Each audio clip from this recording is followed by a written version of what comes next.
경남 혁신도시에 있는 한국토지주택공사 LH 김현준 사장이 최근 사의를 표명했습니다.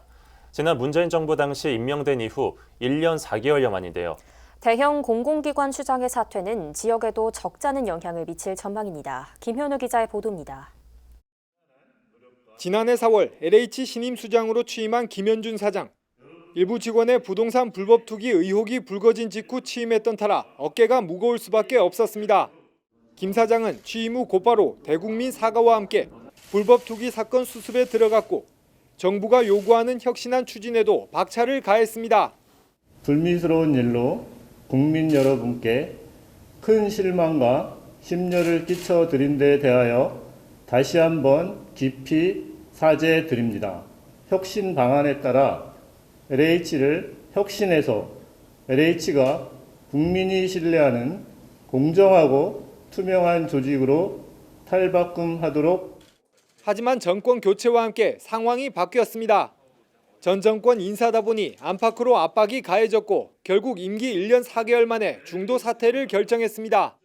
대형 공공기관의 수장이 바뀌다 보니 지역에 미칠 영향도 적지 않을 전망입니다. 일단 새 사장이 임명되기까지는 적어도 서너 달의 시간이 걸릴 전망. 새 사장 선임 절차를 보면 먼저 임원추천위원회가 이사회 의결을 거쳐 구성됩니다. 그리고 후보자 모집과 함께 세 차례 임추위가 열려 서류 심사와 면접을 진행하고 서너 명의 후보를 선정해 공공기관 운영위원회, 이른바 공운위에 추천합니다. 여기서 심의 의결을 마치면 국토부 장관이 제청하고 마지막으로 대통령이 허가하면 LH 신임 사장의 이름을 올리게 됩니다.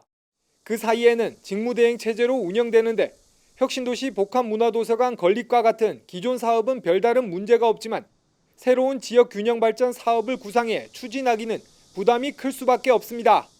아무래도 직무대행 체제에서는 굵직굵직한 사업들에 대한 신규 추진이나 이런 결정들이 좀 어려운 상황이다 보니 공사의 혁신 작업과 새로운 정부의 주택 공급을 이끌 새로운 사장이 선임되는 과정이 마무리될 때까지는 지역 균형 발전 사업이라든가 지역 관련된 사업들의 신규 추진은 당분간 어려울 것으로 보입니다.